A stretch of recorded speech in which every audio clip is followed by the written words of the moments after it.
The Red Shore was a big part of the Myspace Deathcore era, more specifically known as a technical deathcore band. They completely blew up online and signed on major labels. So my friend, as usual, take a cup of coffee, a cigarette, lemon cake, whatever you feel like as we explore the story of The Red Shore. Real quick, before starting the video, this is my brand new collection with my clothing line and I'm super excited. I've got like 25 items on the website. Check it out and just give me your opinion. I would like to know what you think, but I'm super proud of this one. If you didn't join our Discord, the link is in the description. As usual, we also have a live Deathcore podcast on Twitch every Wednesday, and believe me, you don't want to miss it. Now, with all that being said, let's start the video. So the band was founded in 2004 in Geelong, Victoria, Australia, and the original lineup was Jamie Hope on bass, Richard Johnson on drums, Jason Limbrini on guitar, and Damian Morris on vocals. So during their first year as a band, they jammed together, wrote some music, all that, and in 2005, they released their very first demo called The Beloved Persecutors.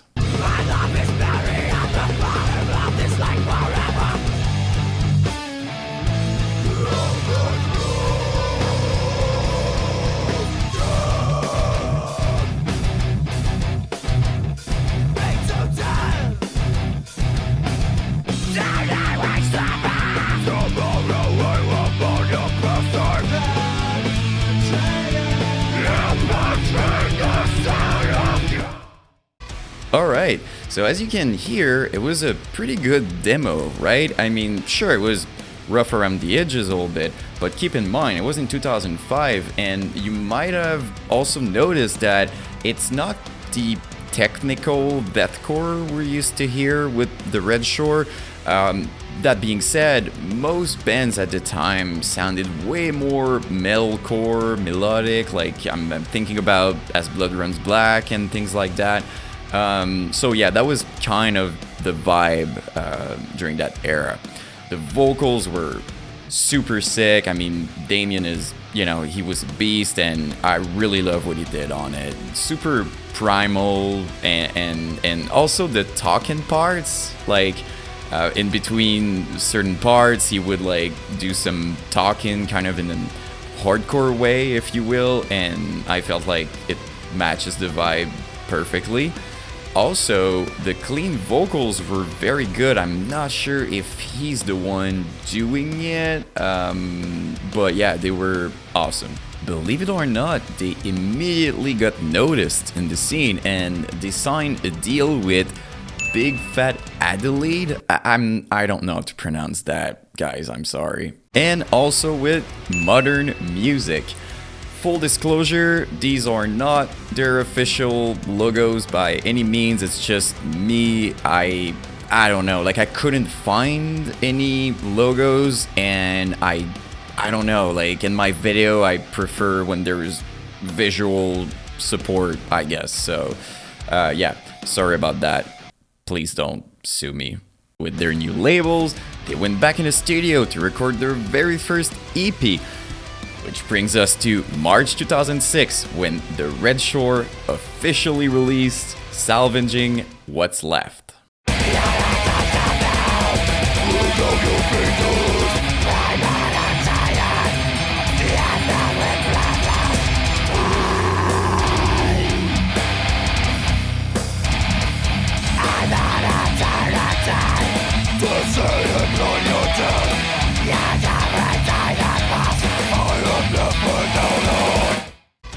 That EP is so great. I mean, this sound really, it brings you back in time, and I love how melodic and still metalcore, but it was kind of beginning to sound deathcore in certain part. It was perfect. I love everything. The breakdowns were simple yet effective. The whole production sounded great. Talking about that, it was Roman Coaster who ended up joining the band, so I guess he really enjoyed working with these guys.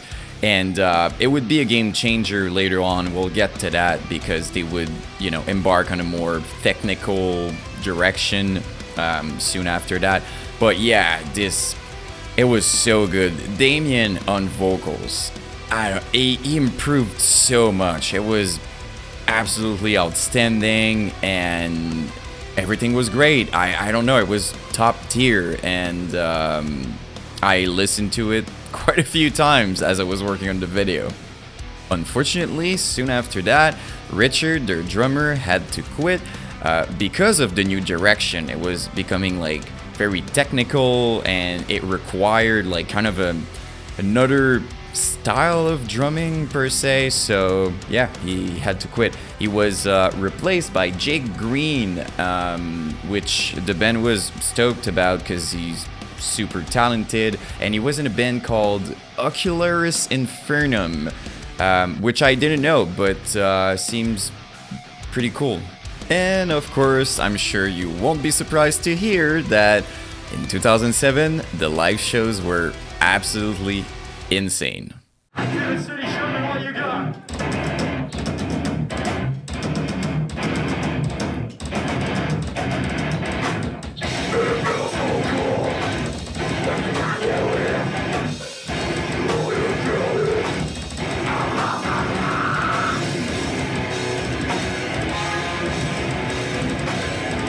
Everything was going so well for the band. I mean, they were rising and unstoppable until in December 2007, as they were touring with All Shall Perish, they got into a tragic accident with their tour bus, and both Damian and Andy, their longtime friend and merge guy and driver, they both passed away.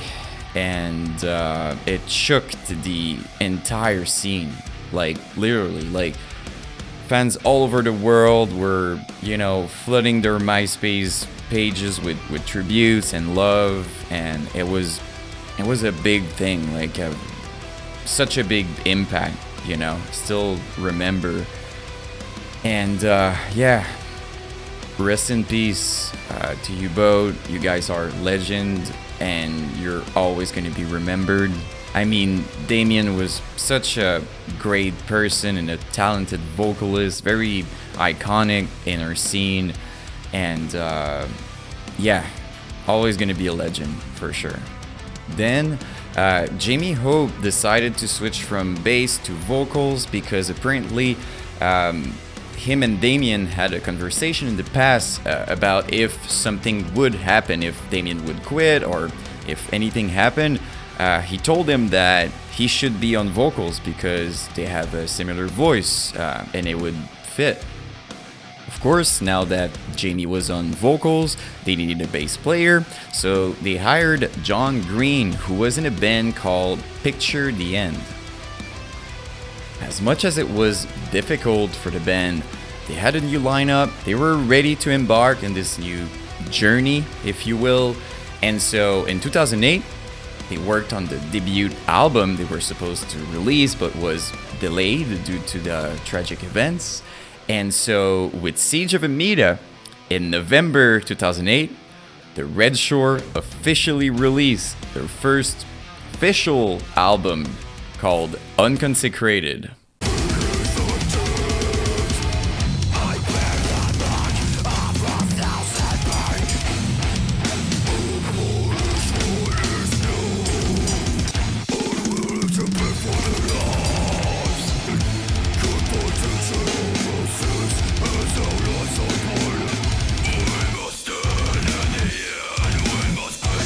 This album is absolutely amazing.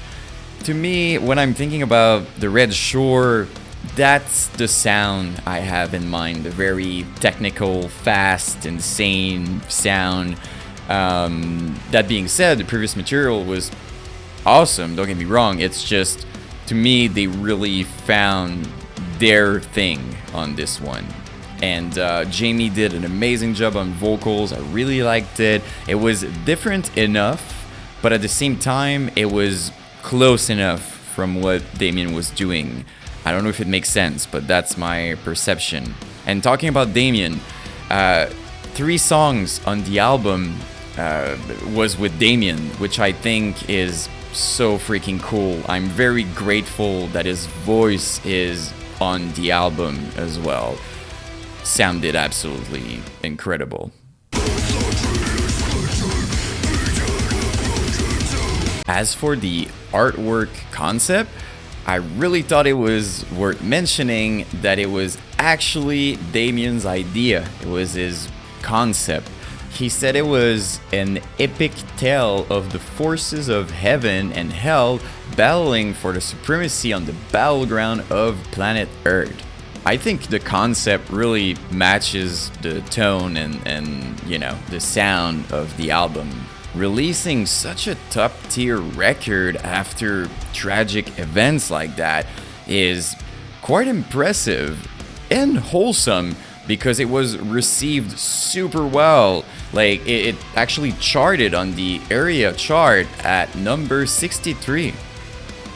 And then, something that was even more impressive was their live performances during that period of time.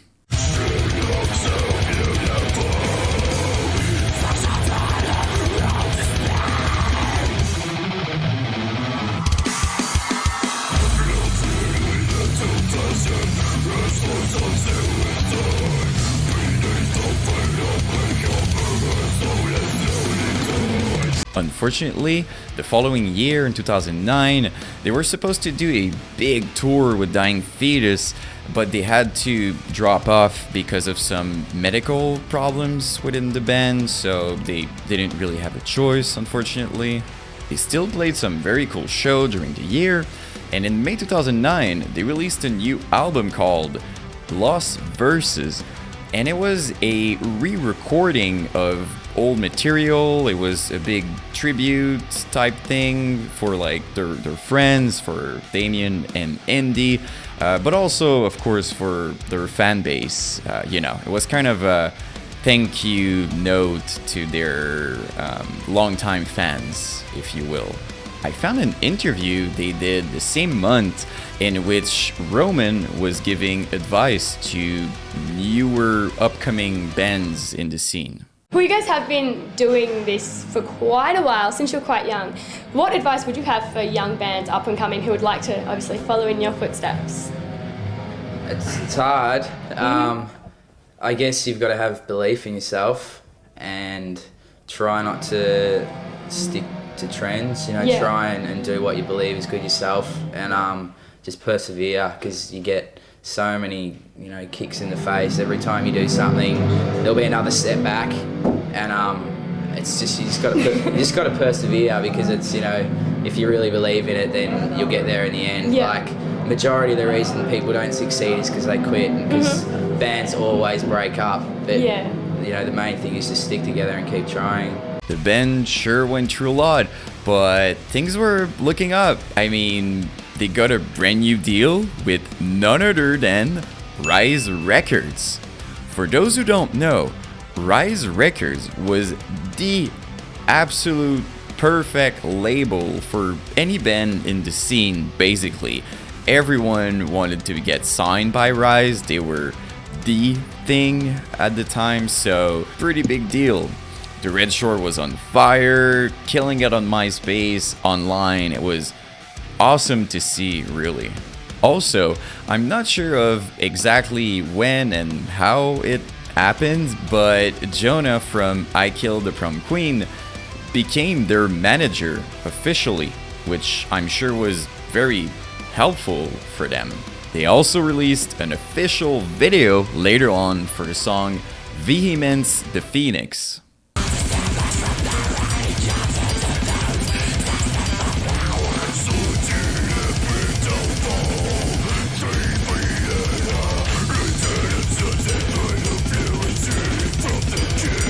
Such a MySpace classic vibe here. It kind of reminded me of the Prefer Plague video a little bit. I don't know. I feel like it's very reminiscent of that period of time, that specific era, and I love it. Then in October, with Rise Record, they re-released the album, a deluxe version with a DVD, which I really recommend watching. There's a documentary on it, very moving and beautiful, with interviews with the band and stuff like that. If you didn't watch it and you love the Red Shore, you should definitely look into that. It's on YouTube. Not too long after that, Jake, their drummer, had to quit and was replaced by Tim Shearman. But it didn't stop there with the lineup changes, because Jamie Hope himself decided to leave the band and was replaced by Chase Butler, super talented and, very guttural vocals. You're gonna hear it in a bit. So it was a big period of change for the Red Shore, because not only that, but they also signed a brand new deal with none other than Roadrunner Records, which brings us to the release of the first single featuring their new vocalist Chase, called Seeds of Annulation.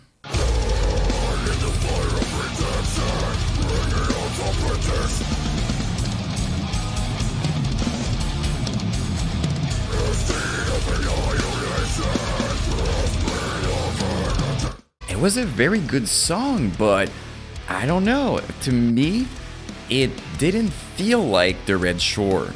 Don't get me wrong, as I said, like, the vocals are incredible. I think the instrumental is sick. It's just the overall vibe I got was very different, which is very normal because they had a new lineup, a new vocalist and all that. But I don't know. To me, just it's not like you know when I said like the band found their sound, their identity, I feel like this was lacking a little bit. But anyway, as they were recording the new album, I was very happy to find that they released some studio updates at the time.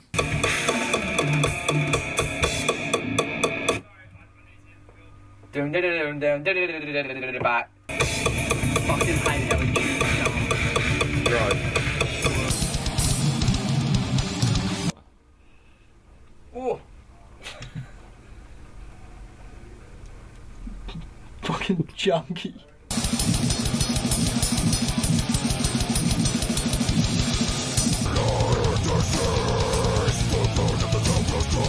Which brings us to September 2010, when the Red Shore officially released their brand new album called The Everest of Men.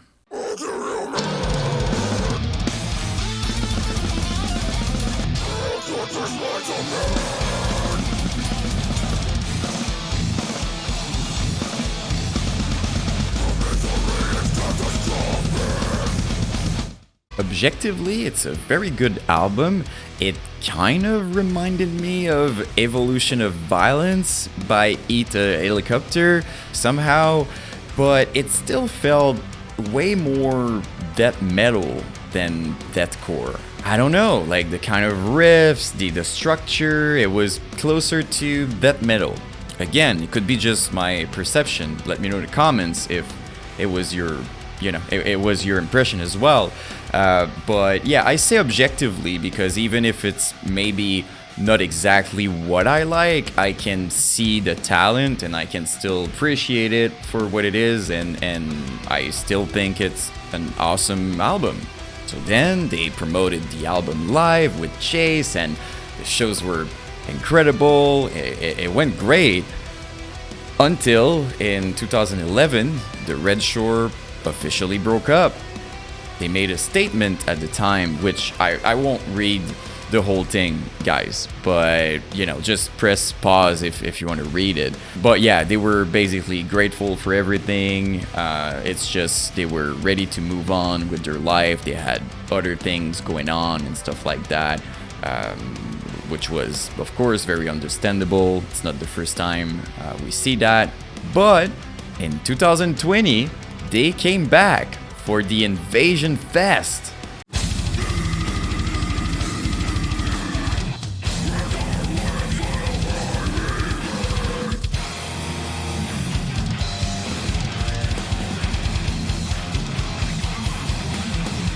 awesome, right? The thing is, after that, they kept posting on their socials every now and then, but I don't think they ever announce like new music or, you know, I don't think it's like a full comeback as a band. Maybe it's just an impression I got, maybe I'm wrong, and I could have missed out on something, so let me know in the comments. But yeah, that's pretty much it, guys. It brings us to today.